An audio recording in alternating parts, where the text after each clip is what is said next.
Lighting's good. Air conditioning on. Top's good. What do we think of these earrings? They're new. Microphone is on. Camera is on. I think we're ready to go. Final hair check.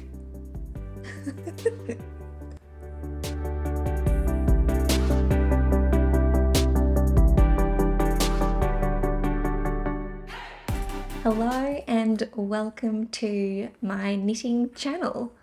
My name is Nadine and you can find me on Ravelry, Instagram and here on YouTube at yourknittingbestie. And that's using high school text speak because spelling out the word your was not an option. That name was already taken. So we're going with the text speak, and believe me, it hurts me as much as it hurts you to do that. Okay, so the topic of this video is going to be 2024 knitting intentions, and it's just going to really be a list of things that I'm excited to do or try this year. And I was inspired to make this video because I love watching knitting podcasts, and I've really enjoyed seeing all of the other creators' intentions for the year, because I think it acts as a little bit of a preview for what you might see on their channel over the course of the year, and because they often have some things on their list that I'd like to add to mine. So here goes nothing on the 2024 knitting intentions. But this is my first ever video, so I thought quickly before I jump into the substance of today's video, I might give you a bit of a quick introduction to who I am and what I like doing and why I've decided to make this channel. So I work as a professional here in Brisbane, which means I'm frequently in air conditioning, which is a very welcome break from the weather that we frequently find ourselves in here. If you're a knitter here in Brisbane or in Australia more broadly, you know exactly what I'm talking about. And if you live elsewhere, then I'm sure you may have heard rumours about what the weather is like here in Queensland. We used to be called the Sunshine State, and that name is particularly apt today. It's a beautiful day outside, but it is a scorcher today. It is, I believe, anticipated to be something like 38 or 39 degrees, UV index off the charts, and just all around a bit of a humid hot day. So very happy to be inside in the air conditioning. You might wonder why someone who lives in this climate would be as obsessed with knitting as I am, and I am truly obsessed. And I think, well, it's a bit difficult, isn't it? Because I really think that you can love knitting wherever you are, regardless of how practical the actual finished objects are. And I think for me, I might be a little bit more of a process knitter. I really enjoy the actual action and the activity of knitting and, you know, picking out a project, picking out the yarn, and then just starting the project start to finish and ending up with something that I can either wear myself or give away to a loved one in the hopes that they find somewhere to wear it. The things that I like to knit here in sunny Brisbane are things that I can wear in the office, because that is where the air conditioning is strongest in my life, either in the office, at the movies, at the shops, or at home if I'm running the air conditioner. So that tends to be a lot of cardigans at the moment. I'm super into cardigans because you get that crucial airflow. If you open up the cardigan, it's a lot better and a lot more wearable, I feel, than a pullover, which really traps in the heat, and that is something that I don't super need here in Brisbane. I also knit a lot of accessories, some home decor sort of things, and yeah, pretty much anything else that crosses my fancy. The benefit of being here is that the weather stays, like the conditions stay pretty consistent year round. It does get a little bit cooler in winter, and I love that period of the year because I get a lot more use out of my knitwear than I would otherwise. But usually it's pretty much ridiculously hot outside or inside the same temperature of air conditioning. So I find that I don't need to knit to seasons, and I can literally just pick up whatever I feel like knitting at the time and go for it. And I'll be able to get some use out of it somehow. So I tend to just do a mix of summer projects, winter projects, home decor, just really whatever strikes my fancy throughout the year. So I hope that for my fellow knitters here in Australia, you might be able to get on board with that sort of chaotic knitting energy.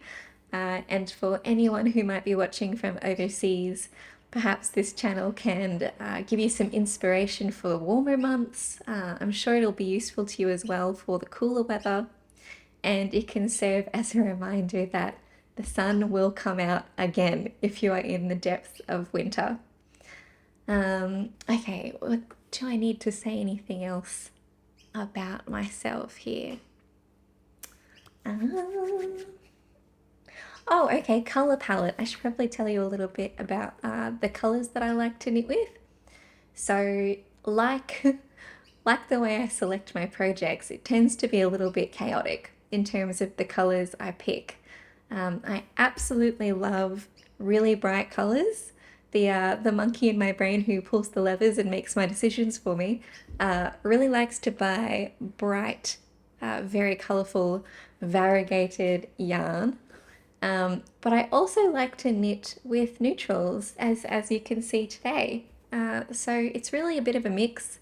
It is no rhyme or reason, it's just what I feel like picking up on the day, because for me, knitting is literally just an activity I do purely for joy and to make sure I have a firm grasp on my sanity and good manners for the next day.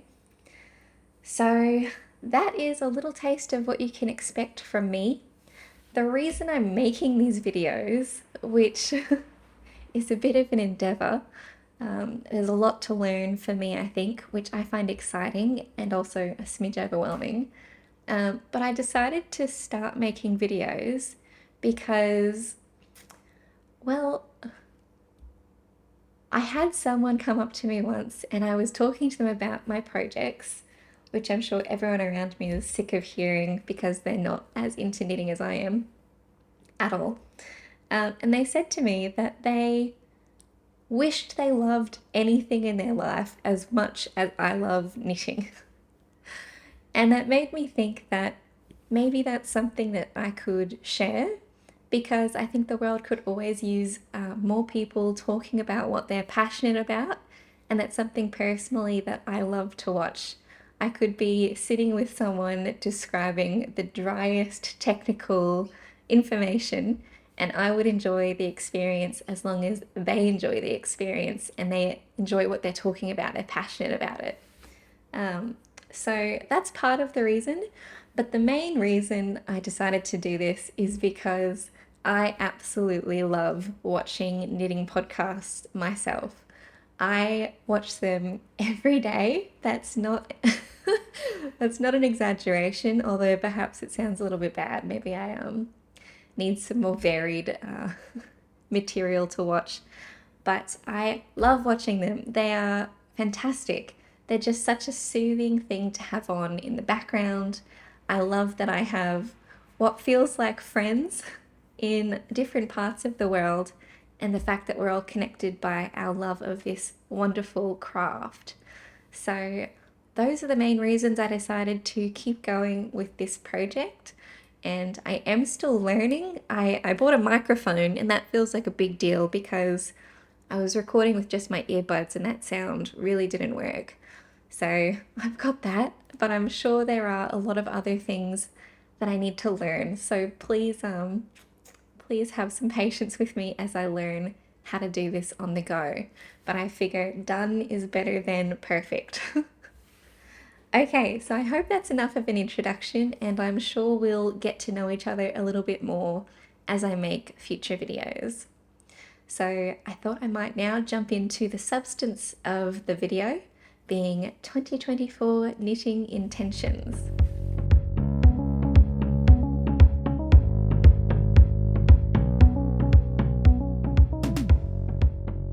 Okay, please don't mind me if I look off to the screen here. That's where I've got my list of intentions written down for if I forget.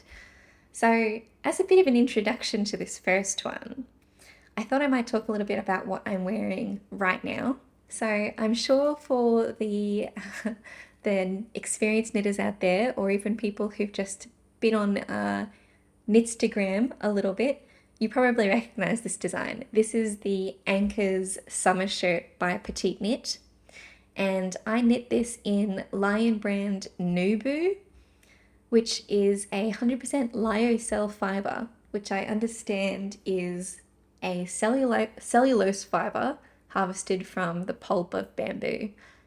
So it's labeled as a sustainable one, but I have to admit I haven't done the research to confirm if I agree with the label of sustainable.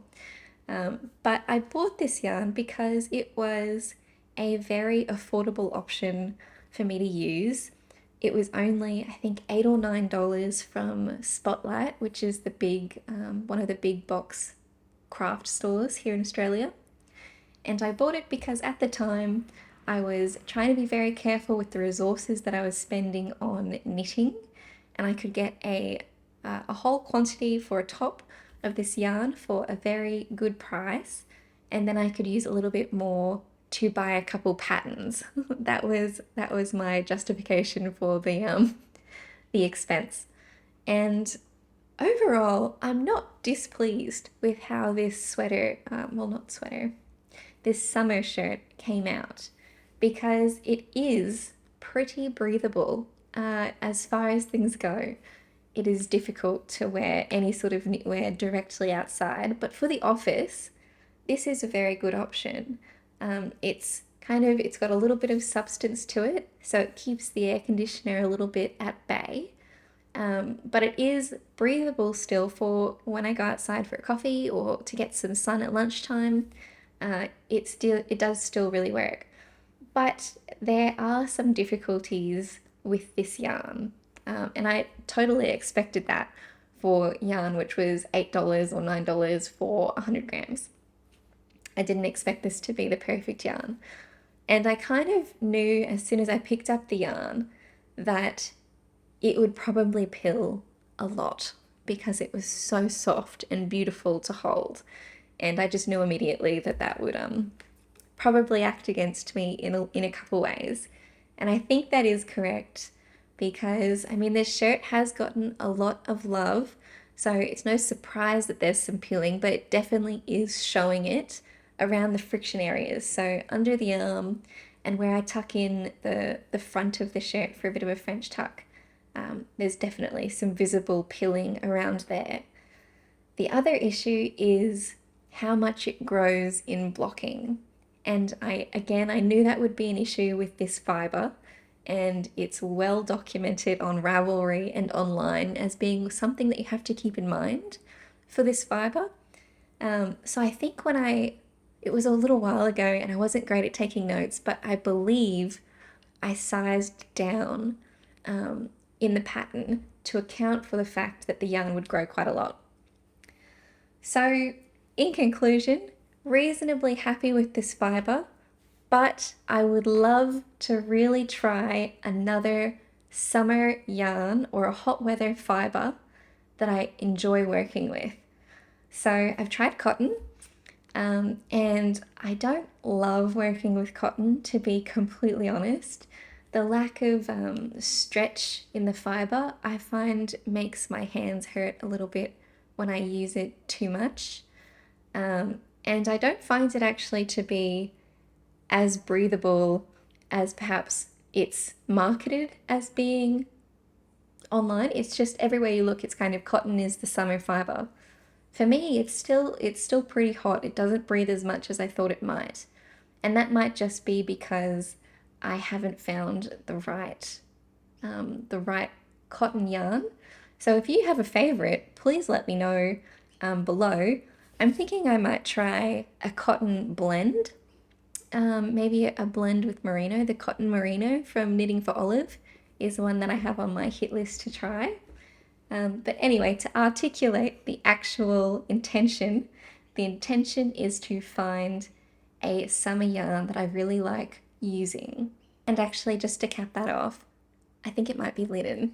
I really want to try a linen yarn. Somehow that has escaped my knitting endeavors thus far, but I think I must try it because I love the idea of a yarn that benefits from being worn frequently. I understand that linen garments get softer with wear, and that would be fabulous to have a garment that actually benefits from it instead of showing the wear immediately. So I'd really like to try that.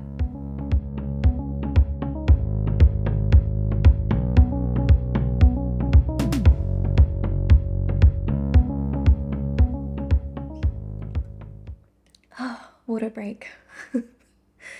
I thought this would be funny because in all of my knitting podcasts, everyone has a cup of tea or a cup of coffee, and here in the weather that we have today, it's a liter of ice cold water for me. And we must take hydration very seriously. Okay, the next goal or intention is to get much better at knitting socks. And there are a couple of reasons for this. The first is that my partner's dad loves hand knitted socks, and he is usually very difficult to buy for. So I'm very keen on the idea of being able to have him or to provide him with a supply of hand knitted socks for Christmas. So I have done a couple socks for Peter for him before. They're the only socks that I've ever attempted, and some of them have worked and some of them have really not worked. The first ever pair I made were actually the ones that went the best. So I'll put a picture on screen of them when they were fresh and just knitted, and he actually wore them to death. He wore them until they fell apart, which I think is the highest compliment a knitter can be paid. So I'm very excited to get a little bit better because the socks that I knit after that first pair, I think they just didn't work as well. And I just finished knitting him a pair for Christmas that I think went a little bit better. I actually invested in a set of Chiagu needles, the tiny sock needles, and that helped me get a much smaller gauge, which I think led to a far better finished object. And I also did a little bit of research into the correct sock yarn because previously I just walked into my local yarn store and looked for anything that had some nylon in it, which I knew from quick Googling and just being around in the knitting community is needed for durability in socks. But I ended up using the Regia yarn, which is the yarn where the pattern emerges as you knit without having to change colors. And that was very exciting, and I really enjoyed using that yarn. But I did have some trouble with getting the pattern to emerge correctly, with figuring out the right number of stitches to make sure that it came out coherently. So I might talk about that in a traditional podcast format, where you talk about finished objects and your whips and acquisitions and things like that. I might go into a little bit more detail there. But so I'm really excited to figure out knitting socks a little bit more this year, so that I can make sure that his socks fit him well and that he gets a lot of use out of them. The other reason I'm super excited to learn some more about knitting socks is because in my mind, experienced knitters are very, very good at knitting socks. They kind of just always know exactly how many stitches to cast on. They have a preferred construction, whether it's, cuff down or toe up. They know all the different heels, the fish lip, the short row heel, the afterthought heel, I'm sure many other heels that I don't even know about. And they have a preferred method and it's just all settled. And they have a sock on the go all the time. Um, I would love to join the ranks of those experienced knitters who are very good at doing socks so that I could also have one on the go. Because they're the perfect project, I think, for hot weather. You need socks, and it's a small object that won't kind of cover you in yarn when you're already boiling. So I'm very excited to learn that for that reason. And I wondered, do you also have the kind of view in your mind that experienced knitters know how to do socks? Are there any others out there who are looking to improve their sock game? And if you are out there, then hopefully we can do that together this year.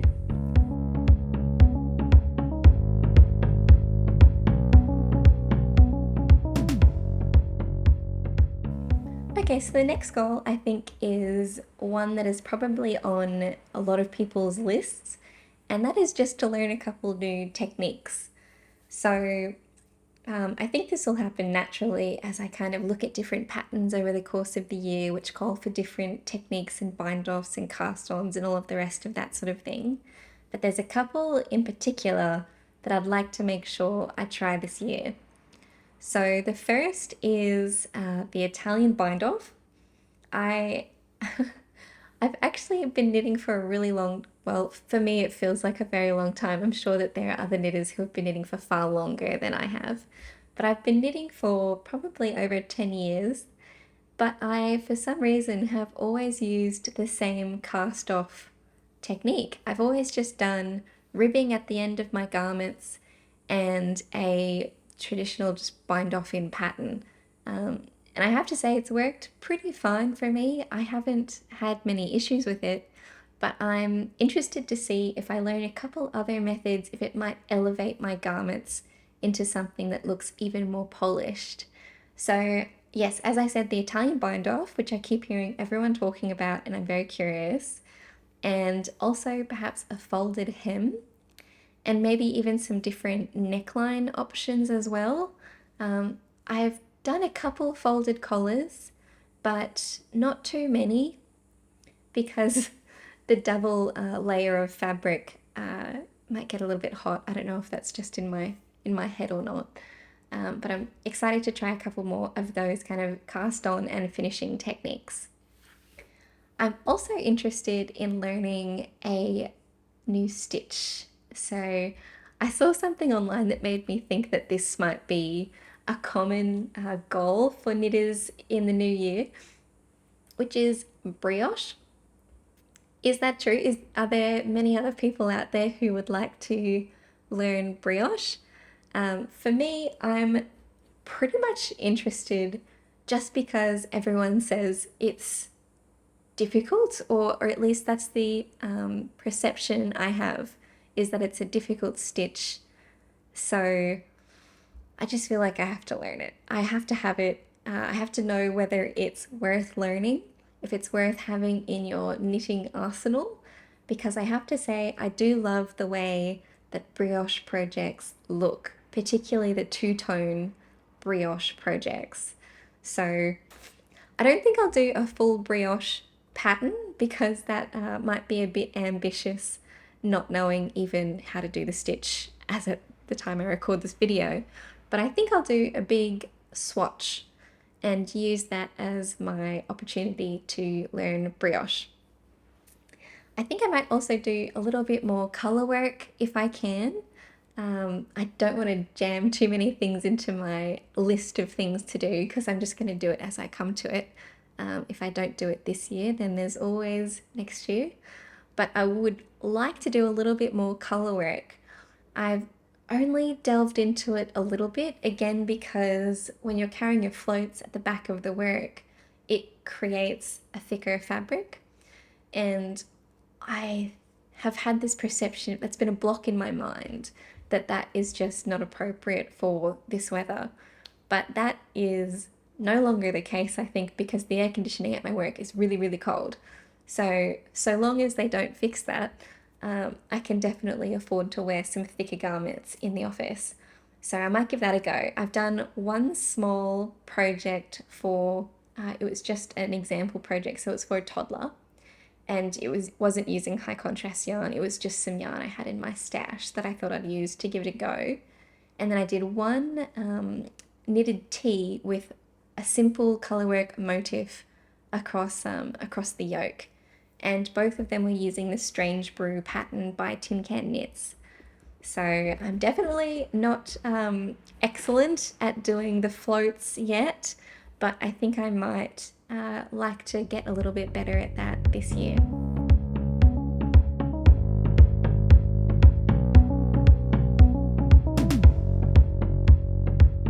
Okay, so my next one is I would like to do a project which I draft myself. And that's really just because although I totally love knitting from patterns because it's all there and you can just get through the project step by step, and at the end of it, you're pretty likely to have a really, really nice garment at the end. But sometimes, or a nice project at the end, I should say. But sometimes I really like pushing myself to do the math and to be a bit creative and to see if I can make a vision come to life. I think I personally get a lot of zing out of that, and I'm excited to try another project like that this year. I actually already have the project in mind. It is for my sister and her new husband who are building a house this year, and I'd like to make them a housewarming gift. So it'll be an item of household decor, and I'm thinking it'll be a bit of a freehand pattern that maybe I can do a video on with some instructions on, how I loosely put it together in case anyone else would like to follow along as well. So I'm really excited about that, particularly because my sister also has a very chaotic color palette preference. So I'm going to go a bit wild with the yarn that I choose for that project, and I'm already excited about it.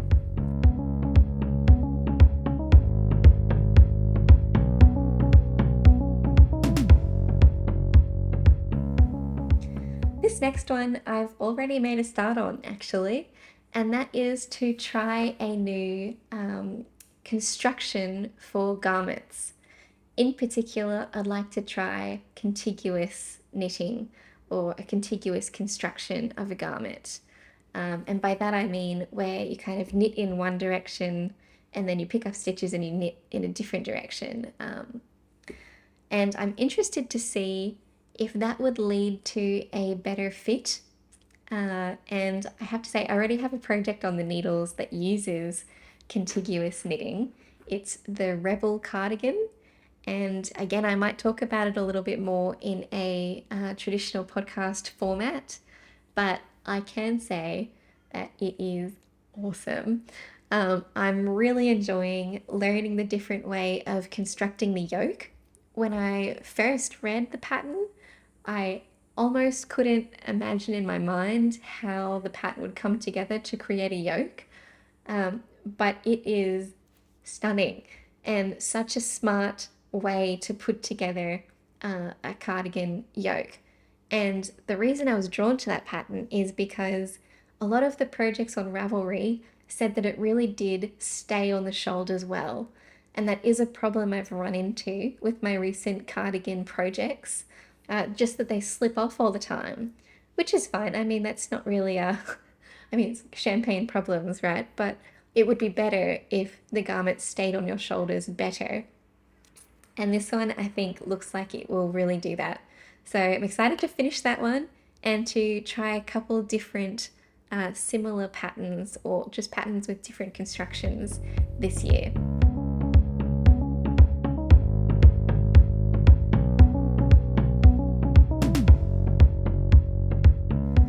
This next one, I think, could be really cool. And that's the idea of adding embroidery to a couple of my knits or my finished objects. I might actually do it maybe to the Rebel cardigan once I've finished it. I might put up a couple pictures to show you what I mean by embroidery. I mean actual like needle and thread embroidery rather than duplicate stitch or something like that. And I'm thinking a bit of a floral motif. This is in my mind because I just recently finished embroidering my sister's wedding veil, which maybe I can talk about in the future. That was really quite a project, but it came out really well, I think. And it's given me a bit of a buzz for embroidery. So I think that might be really cool to try on some projects to give them a bit of a personal touch. And because surely it would be pretty easy to rip out at the end if you don't like the look of the embroidery. So low stakes, they're low risk, and something that I think would be really cool to try out.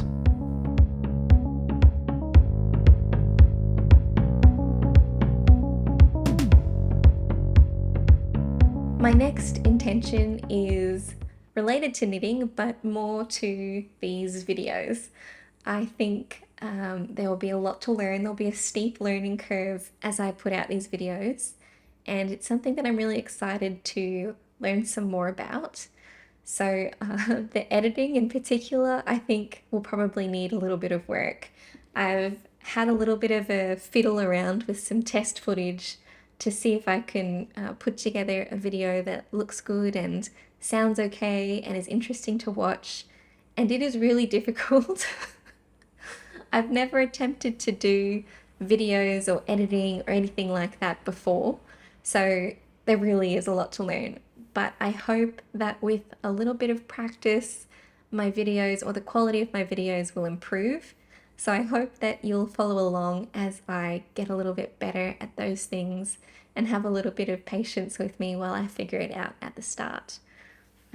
And I'm always open to some feedback. If you leave a comment with anything in this video that you think could be done a little bit better, or if this sounds a little bit weird, please let me know, because at this stage I really don't know what I don't know. So your help would be appreciated.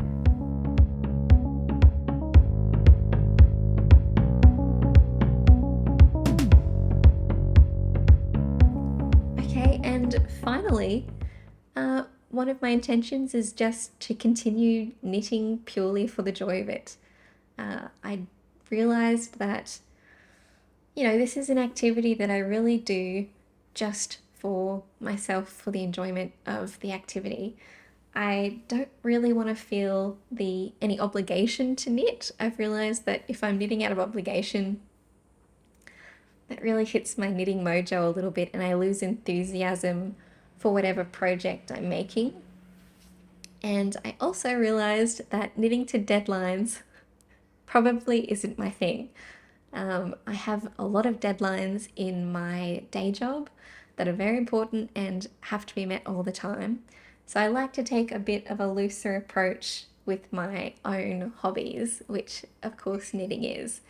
So I'd like to continue just picking out yarn and picking out projects which really appeal to me personally.